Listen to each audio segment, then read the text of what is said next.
സ്വാഗതം. ഇന്ന് നമ്മളൊരു വ്യക്തിയുടെ ജീവിതത്തിൽ വലിയ മാറ്റങ്ങൾ കൊണ്ടുവന്ന ഒരു യാത്രയെക്കുറിച്ചാണ് സംസാരിക്കുന്നത്. അതെ, ഡയറക്റ്റ് സെല്ലിംഗ് ലോകം. അതിലൂടെ ഒരാൾ വിജയം നേടിയ ഒരു കഥ. അതെ, നമ്മുടെ മുന്നിലുള്ള സ്രോതസ്സ് പറയുന്നത് വെസ്റ്റീജ് എന്ന കമ്പനിയിലൂടെയുള്ള ശ്രീ അബ്ദുൽ ഷബ്ബീറിന്റെ അനുഭവമാണ്. ശരിയാണ്. അപ്പോൾ ഇന്നത്തെ നമ്മുടെ ദൗത്യം ഈ സ്രോതസ്സിൽ നിന്ന് പ്രധാനപ്പെട്ട കാര്യങ്ങൾ എന്തൊക്കെയാണെന്ന് നോക്കുകയാണ്. അബ്ദുൽ ഷബ്ബീറിന്റെ തുടക്കം, അദ്ദേഹം എങ്ങനെ ഈ അവസരത്തിലേക്ക് എത്തി, പിന്നെ വെസ്റ്റീജിലൂടെ നേടിയെന്ന് പറയുന്ന നേട്ടങ്ങൾ. അതെ, അദ്ദേഹത്തിന്റെ അനുഭവത്തിൽ നിന്ന് നമുക്ക് എന്തെല്ലാം പഠിക്കാം, ഇതൊക്കെയാണ് നമ്മൾ നോക്കുന്നത്. അപ്പോൾ നമുക്ക് കാര്യങ്ങളിലേക്ക് കിടക്കാം. ഓക്കെ. ഈ കഥ തുടങ്ങുന്നത് അബ്ദുൽ ഷബ്ബീറിന്റെ അന്നത്തെ സാഹചര്യങ്ങൾ പറഞ്ഞുകൊണ്ടാണ്. വലിയ സ്വപ്നങ്ങളൊക്കെ ഉണ്ടായിരുന്നു. പക്ഷെ ഒരു സാധാരണ കുടുംബ പശ്ചാത്തലം. എങ്ങനെ വലിയ പണക്കാരനാകും എന്നതിനെക്കുറിച്ച് ഒരു വ്യക്തതയൊന്നും ഉണ്ടായിരുന്നില്ലെന്ന് തോന്നുന്നു. ശരിയാണ്. പണമുണ്ടാക്കണം എന്ന ആഗ്രഹം അത് ശക്തമായിരുന്നു. പക്ഷെ വഴി അറിയില്ല. ഡിഗ്രി പഠിക്കുമ്പോഴേ ജോലിക്ക് ശ്രമിക്കുന്നുണ്ടായിരുന്നു. അതെ, സാധാരണ ജോലികളോ അല്ലെങ്കിൽ നമ്മൾ ഈ കാണുന്ന ബിസിനസ്സുകളോ അതൊന്നും വലിയൊരു സമ്പത്തിലേക്ക് എത്താനുള്ള വഴിയായിട്ട് അദ്ദേഹത്തിന് തോന്നിയില്ല. കോടീശ്വരനാകണം എന്നൊക്കെയുള്ള സ്വപ്നം, അത് നടക്കുമോ എന്ന സംശയം. അതെ, അപ്പൊ സ്വാഭാവികമായും വേറെ വഴികൾ നോക്കാൻ തുടങ്ങി. അവിടെയാണ് കഥയിലെ ഒരു ട്വിസ്റ്റ്. അല്ലേ? തീർച്ചയായും. ഒരു ആകസ്മികമായ ഒരു കണ്ടെത്തൽ. അദ്ദേഹം ശരിക്കും ഒരു മെഡിക്കൽ റെപ്പ് ജോലി അന്വേഷിച്ചാണ് ഒരാളെ കാണാൻ പോയത്. ഓക്കെ. എന്നാൽ ആ വ്യക്തിയാണെങ്കിൽ ആ ജോലി ഉപേക്ഷിച്ച് ഒരു ഡയറക്റ്റ് സെല്ലിംഗ് കമ്പനിയിൽ, അതായത് വെസ്റ്റീജിൽ പ്രവർത്തിക്കുകയായിരുന്നു. ആഹാ, അപ്പൊ ഡയറക്റ്റ് സെല്ലിംഗ് എന്ന് പറയുമ്പോ? അതായത് കടകളോ ഇടനിലക്കാരോ ഇല്ലാതെ കമ്പനിയിൽ നിന്ന് നേരിട്ട് ഉൽപ്പന്നങ്ങൾ വാങ്ങി ആളുകളിലേക്ക് എത്തിക്കുന്ന രീതി, അതിലൂടെ വരുമാനം. ആ വ്യക്തിയാണ് ഷബ്ബീറിനെ ഈ ബിസിനസ്സിലേക്ക് കൊണ്ടുവരുന്നത്. ഇത് പലപ്പോഴും സംഭവിക്കുന്ന ഒന്നാണ്. നമ്മള് ഒന്നിനു വേണ്ടി പോകുമ്പോ വേറൊന്ന് മുന്നിൽ വരും. അതെ. അപ്പോൾ ജോലി തേടിപ്പോയ ആൾക്ക് മുന്നിൽ ഒരു പുതിയ അവസരം തുറന്നു. സ്രോതസ്സിൽ പറയുന്നത് ഇതേക്കുറിച്ച് കൂടുതൽ മനസ്സിലാക്കാൻ അദ്ദേഹം ഒരു പരിപാടിയിൽ പങ്കെടുത്തു എന്നാണ്. ശരിയാണ്. ആ ഒരൊറ്റ പരിപാടി അദ്ദേഹത്തിന്റെ കാഴ്ചപ്പാട് മൊത്തത്തിൽ മാറ്റി. ഡയറക്റ്റ് സെല്ലിംഗിന്റെ ആ ഒരു സാധ്യത അത് അദ്ദേഹത്തിന് മനസ്സിലായി. അതിന്റെ ഫലമായിട്ട് 2013 മെയ് 13 ആ ഡേറ്റ് ഓർത്തുവെച്ചിട്ടുണ്ട്. അന്ന് വെസ്റ്റീജിൽ ചേർന്നു. ഓക്കെ. പക്ഷെ ചേർന്ന ഉടനെ വലിയ വിജയമായിരുന്നോ? അല്ല, അതാണ് അടുത്ത പോയിന്റ്. സ്രോതസ്സിൽ പറയുന്നു, തുടക്കം അത്ര എളുപ്പമായിരുന്നില്ല. കാരണം അദ്ദേഹത്തിന് പുറം ലോകവുമായി വലിയ ബന്ധമൊന്നും ഉണ്ടായിരുന്നില്ല. കോളേജ്, വീട്, ട്യൂഷൻ, ഇതായിരുന്നു ലോകം. ബിസിനസ് ലോകത്തെക്കുറിച്ച് വലിയ ധാരണയില്ല. അപ്പോ ആദ്യത്തെ ഒരു വർഷം കാര്യമായ വളർച്ചയൊന്നും ഉണ്ടായില്ല. ഇവിടെയാണ് നമ്മൾ നേരത്തെ പറഞ്ഞ പാഠം വരുന്നത്, പഠനത്തിന്റെ പ്രാധാന്യം. ശരിയാണ്. ഏത് രംഗത്തായാലും പഠിക്കാതെ മുന്നോട്ടു പോകാൻ പറ്റില്ലല്ലോ. ആദ്യത്തെ ഒരു വർഷം അദ്ദേഹം വെറുതെ കളഞ്ഞില്ല. ഓക്കെ, എന്തു ചെയ്തു? അത് മുഴുവൻ പഠിക്കാനായിട്ട് ഉപയോഗിച്ചു. എന്താണ് നെറ്റ്വർക്ക് മാർക്കറ്റിംഗ്? ഈ ബിസിനസ് മോഡൽ, അതായത് ഈ ശൃംഖല ഉണ്ടാക്കി അതിലൂടെ കച്ചവടം നടത്തി വരുമാനം നേടുന്ന രീതി, അതെങ്ങനെയാണ് ശരിക്ക് പ്രവർത്തിക്കുന്നത്? വെസ്റ്റീജിന്റെ ഉൽപ്പന്നങ്ങൾ, അതിന്റെ ക്വാളിറ്റി, അതെ, കമ്പനിയുടെ സിസ്റ്റം, ഇതൊക്കെ ആഴത്തിൽ പഠിക്കാൻ ആ ഒരു വർഷമെടുത്തു. അപ്പോ ആ ഒരു തയ്യാറെടുപ്പ് അത് വളരെ പ്രധാനപ്പെട്ടതായിരുന്നു അല്ലേ? കാര്യങ്ങൾ മാറിത്തുടങ്ങിയത്.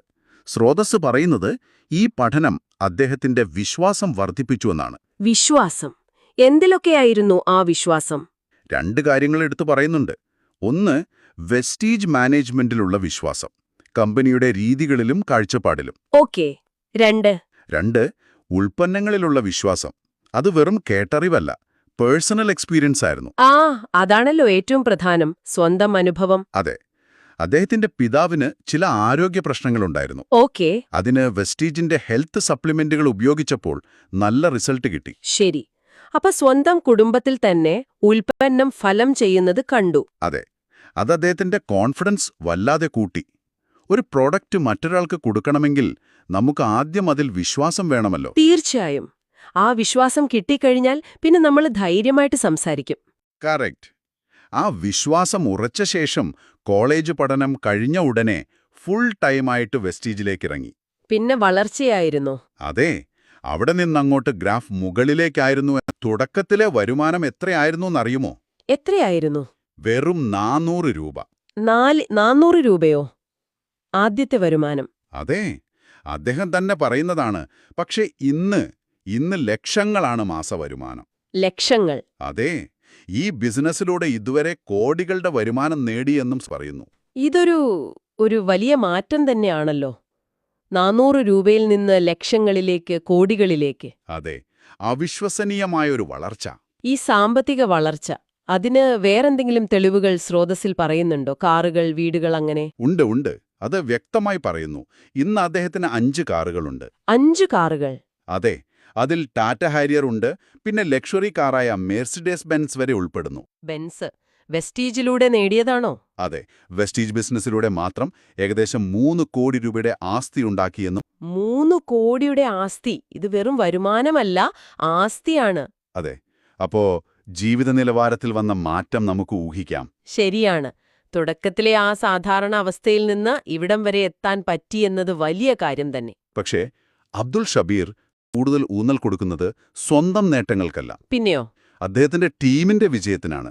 അത് കേൾക്കുമ്പോൾ നമുക്ക് ഈ അവസരത്തിന്റെ ഒരു വലിയ ക്യാൻവാസ് കിട്ടും. ടീമിന്റെ വിജയം എങ്ങനെയാണ്? അദ്ദേഹത്തിന്റെ ടീമിൽ ഒരുപാട് പേരിന്ന് ലക്ഷങ്ങൾ മാസം സമ്പാദിക്കുന്നുണ്ട്. 1 ലക്ഷം, 3 ലക്ഷം, 5 ലക്ഷമൊക്കെ സ്ഥിരമായി വാങ്ങുന്നവർ. കൊള്ളാം, വിശ്വസിക്കാൻ പറ്റുന്നില്ല.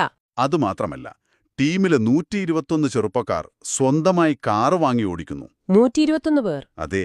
പിന്നെ ഏകദേശം 10-11 പേര് 50 ലക്ഷം മുതൽ 70 ലക്ഷം വരെ വിലയുള്ള വീടുകൾ വെച്ചു. വലിയ വീടുകൾ? ഒരാൾ വെച്ച വീടിന്റെ 2ാം നിലയിൽ സ്വിമ്മിംഗ് പൂൾ വരെ ഉണ്ടത്രേ. കൊള്ളാം. ഇത് ശരിക്കും കാണിക്കുന്നത് ഈ അവസരം ശരിയായി ഉപയോഗിച്ചാൽ കൂടെയുള്ളവർക്കും വളരാമെന്നാണല്ലേ? അതെ, ഒരാൾ മാത്രമല്ല, ഒരു ടീം മുഴുവൻ വളരുന്നു. വ്യക്തിഗത വിജയങ്ങളും ടീമിന്റെ നേട്ടങ്ങളും വെച്ച് നോക്കുമ്പോൾ വെസ്റ്റീജ് എന്ന അവസരത്തെക്കുറിച്ച്? വെസ്റ്റീജിലൂടെയുള്ള ഡയറക്ട് സെല്ലിംഗ് അത് ഒരാൾക്ക് മാത്രമല്ല, ഒരു വലിയ ഗ്രൂപ്പിനു മുഴുവൻ നല്ല സമ്പത്തുണ്ടാക്കാനും ജീവിത രീതി തന്നെ മാറ്റാനും പറ്റുന്ന ഒരു പ്ലാറ്റ്ഫോമാണ്. ഇതൊരു ടീം വർക്കിന്റെ വിജയമാണ്. അതെ. പിന്നെ അബ്ദുൾ ഷബീർ എടുത്തു പറയുന്നൊരു കാര്യം, ഇന്ത്യയിൽ 20 വർഷത്തിൽ കൂടുതലായി വിജയകരമായി പ്രവർത്തിക്കുന്ന ചുരുക്കം ചില ഡയറക്ട് സെല്ലിംഗ് കമ്പനികളിലൊന്നാണ് വെസ്റ്റീജ് എന്നതാണ്. അത് കമ്പനിയുടെ ഒരു സ്ഥിരതയും വിശ്വാസ്യതയും കാണിക്കുന്നുണ്ട് അല്ലേ, അദ്ദേഹത്തിന്റെ കാഴ്ചപ്പാടില്? തീർച്ചയായും. വെസ്റ്റീജുമായി ചേർന്ന് പ്രവർത്തിക്കുന്നതിൽ അദ്ദേഹത്തിന് വലിയ അഭിമാനമുണ്ട്. ഞാനൊരു വെസ്റ്റീജിയൻ എന്ന് പറയുന്നതിൽ അഭിമാനിക്കുന്നു എന്ന് പറയുന്നു. പിന്നെ ഈ വിജയത്തിന് പിന്നിലുള്ള എല്ലാവർക്കും നന്ദി പറയുന്നുണ്ട്. മാനേജ്മെന്റിന്, സിസ്റ്റത്തിന്, പിന്നെ അപ്ലയൻസിന്. അപ്ലൈൻ അതായത് ഈ ബിസിനസ്സിൽ അദ്ദേഹത്തെ കൊണ്ടുവന്ന, അദ്ദേഹത്തിന് മുകളിലുള്ള, അദ്ദേഹത്തെ ഗൈഡ് ചെയ്ത ആളുകൾക്ക്. ഓക്കെ, മാർഗദർശികൾക്ക്. അതെ. പിന്നെ മാതാപിതാക്കൾക്ക്, കൂടെയുള്ള ടീം അംഗങ്ങൾക്ക്, എല്ലാവർക്കും. അപ്പൊ ഇവിടെ നമ്മൾ കാണുന്നത് ആ ഒരു സഹകരണ മനോഭാവമാണ്. നെറ്റ്വർക്ക് മാർക്കറ്റിംഗില് എപ്പോഴും എടുത്തു പറയുന്നൊരു കാര്യം. ശരിയാണ്. ഒറ്റയ്ക്ക് നേടുന്ന വിജയമല്ല, ഒരുമിച്ച് നേടുന്ന വിജയം. അതെ. ടീമിന്റെ സപ്പോർട്ട്, അപ്ലൈനിന്റെ ഗൈഡൻസ്, കമ്പനിയുടെ സിസ്റ്റം, ഇതെല്ലാം ചേരുമ്പോഴാണ് വിജയമുണ്ടാകുന്നത് എന്നൊരു സന്ദേശം ഇതിലുണ്ട്. നിങ്ങൾ ഒറ്റയ്ക്കല്ല എന്നൊരു തോന്നൽ. അതെ. ഇനി സ്രോതസ്സിലെ അവസാന ഭാഗം. അത് പ്രധാനമായും ഇത് കേൾക്കുന്ന നിങ്ങളെ ഉദ്ദേശിച്ചുള്ളതാണ്. ഓക്കെ. പ്രത്യേകിച്ച് വെസ്റ്റീജിൽ പുതുതായി വന്നവർ, അല്ലെങ്കിൽ ഇതിലേക്ക് വരണമെന്ന് ആലോചിക്കുന്നവർ. അവർക്കുള്ള സന്ദേശം എന്താണെന്ന് വെച്ചാൽ, എന്താണ്? നിങ്ങളുടെ വലിയ സ്വപ്നങ്ങളുമായിട്ട് ധൈര്യമായി വെസ്റ്റീജിലേക്ക് വരാനാണ് അബ്ദുൾ ഷബീർ പറയുന്നത്. കാരണം ആ സ്വപ്നങ്ങൾ നേടാൻ പറ്റിയ ഇന്ത്യയിലെ ഏറ്റവും മികച്ച പ്ലാറ്റ്ഫോം ഇതാണെന്ന് അദ്ദേഹം ഉറപ്പിച്ചു പറയുന്നു. അതിനുവേണ്ടി കമ്പനി രാവും പകലും പ്രവർത്തിക്കുന്നു എന്നും പറയുന്നു. ഇതൊരു ശക്തമായ ആഹ്വാനം തന്നെയാണല്ലോ. സ്വപ്നം കാണുക, അത് നേടാൻ വെസ്റ്റീജ് ഉണ്ട് എന്ന്. അതെ. ഇതിന് വലിയ പശ്ചാത്തലമോ ബിസിനസ് പരിചയമോ ഒന്നും വേണ്ട. വേണ്ടത് സ്വപ്നങ്ങളും പിന്നെ ഈ സിസ്റ്റത്തിൽ, ഈ പ്ലാറ്റ്ഫോമിൽ പ്രവർത്തിക്കാനുള്ള മനസ്സുമാണ്. വളരെ ലളിതമായൊരു അവസരം. ശരിയാണ്. അപ്പോ ഈ വിവരണം കേൾക്കുമ്പോ ഒരു ചോദ്യം വരും. അബ്ദുൾ ഷബീറിന്റെ ഈ യാത്രയില് നമ്മൾ കേട്ട കാര്യങ്ങള്, അതിൽ ഏതൊക്കെയാണ് നിങ്ങളുടെ സ്വന്തം ലക്ഷ്യങ്ങളുമായിട്ട് അല്ലെങ്കിൽ താൽപ്പര്യങ്ങളുമായിട്ട് ചേർന്നു പോകുന്നത്? നല്ല ചോദ്യമാണ്. അപ്പോ നമ്മളിന്ന് വിശദമായി നോക്കിയത് അബ്ദുൾ ഷബീറിന്റെ വെസ്റ്റീജുമായുള്ള യാത്രയാണ്. ഒരു സാധാരണ തുടക്കത്തിൽ നിന്ന് ഒരു വർഷത്തെ പഠനത്തിലൂടെ വലിയ സാമ്പത്തിക വിജയത്തിലേക്ക്, ഒരു വലിയ ടീമിന്റെ ലീഡർഷിപ്പിലേക്ക് എത്തിയ കഥ. നമ്മൾ ചർച്ച ചെയ്ത കാര്യങ്ങൾ, പഠനത്തിന്റെ പ്രാധാന്യം, ഉൽപ്പന്നത്തിലും കമ്പനിയിലുമുള്ള ആ വിശ്വാസം, പിന്നെ ഈ അവസരത്തിലൂടെ നേടാമെന്ന് പറയുന്ന വലിയ മാറ്റങ്ങൾ. അതെ.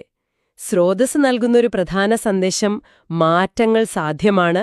ഈ ഡയറക്ട് സെല്ലിംഗ് മോഡലിലൂടെ നല്ല വിജയം നേടാം, കൂടെ നിൽക്കാൻ ആളുകളുണ്ട്, ഒരു ടീമായി വളരാം എന്നതാണ്. ശരിയാണ്. അപ്പോൾ ഈ ചർച്ച ഇവിടെ അവസാനിപ്പിക്കുമ്പോൾ നിങ്ങൾക്ക് ആലോചിക്കാൻ വേണ്ടി ഒരു ചിന്ത. നമ്മൾ ഈ കേട്ട കോടികളുടെ വരുമാനം, കാറുകൾ, വീടുകൾ, അതൊക്കെ ഭൗതികമായ നേട്ടങ്ങൾ. ഉം, അതിനപ്പുറം ഈ യാത്രയുടെ ഭാഗമായി അദ്ദേഹം പറഞ്ഞ പഠനം, ഗൈഡൻസ്, ടീമിനെ നയിക്കാനുള്ള കഴിവ്, ഇതൊക്കെ നോക്കുമ്പോൾ ഡയറക്റ്റ് സെല്ലിങ്ങിലെ ഇങ്ങനെയൊരു യാത്രയിലൂടെ ഒരാൾക്ക് കിട്ടുന്ന പണം കൊണ്ടളക്കാൻ പറ്റാത്ത വ്യക്തിഗത വളർച്ച, അത് എന്തൊക്കെയായിരിക്കും? അതൊരു നല്ല പോയിന്റാണ്. Skill development, personality growth. അതെ, അതിനെക്കുറിച്ച് നിങ്ങൾക്ക് ആലോചിക്കാവുന്നതാണ്.